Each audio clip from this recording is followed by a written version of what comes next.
Okay mga kasabay, no, magandang araw po sa inyong lahat dyan mga kasabay. At nandito na naman ulit tayo, namimingwit at pinangunguha natin ng Tendore dito sa may Bliss.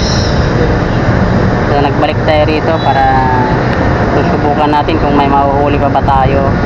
Sana may mahuhuli tayo kahit pang ulam naman lang, no, mga kasabay. Yan, shoutout nga pala sa mga masugid kong tagapagsubaybay. Shoutout po sa inyong lahat dyan. Hindi ko na kayo isa-isahin. At dito, baka sakali tayo. Sana makakuha ng anong puno na yan. Yan, sa may ilalim. Nag-ano din siya eh. Naghagis na rin siya ng pamingwit niya. So tayo naman karating lang din natin. Ito yung pamingwit natin. Ayan na, may umatak na. Ayan na. Lang mga kasabay. So baka yung linya ang masabitan o kaya yung pinaka ano niya. So try natin. Pag hinatak yan ulit, isda na yan. Lumira na eh.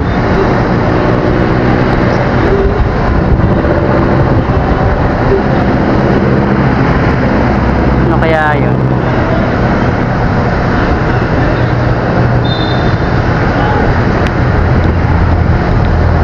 Nawala. Magsabitan lang siguro yung tali niya. Gumalaw mga kasabay eh. Nakita niyo yung ano, yung rod. Okay mga kasabay, pagkita ko lang sa inyo kung meron tayong nahuhuli, no? Kasi malulubat din tayo pag nagbabad tayo ng camera.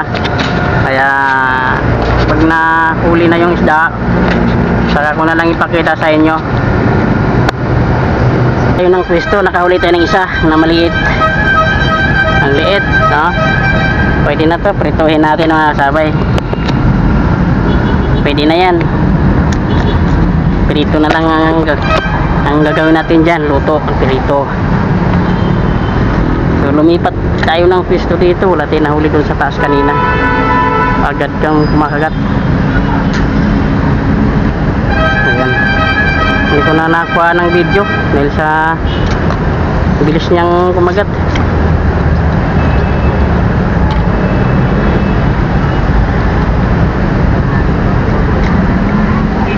Pain muna tayo. Mataisa na tayo.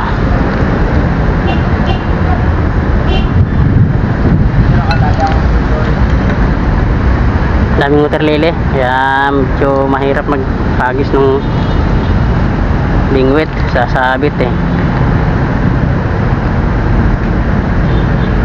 Daming waterlily na maanod. Bale, kaya babaw lang naman yan. Sa ilalim na yung tali natin.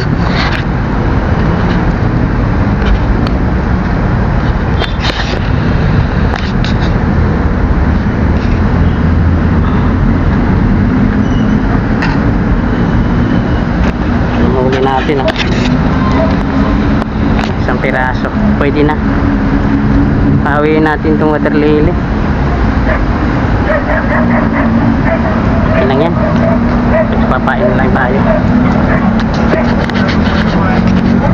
Nandito sila Don Robert kasama.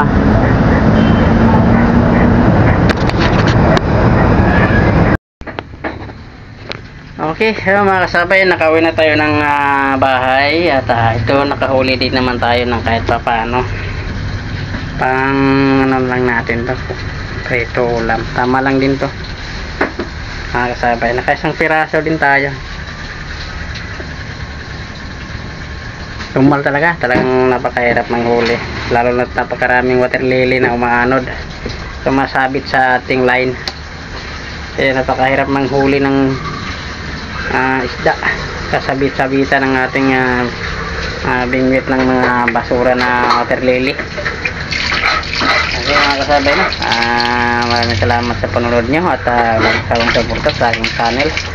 Maraming salamat. Okay, bye bye.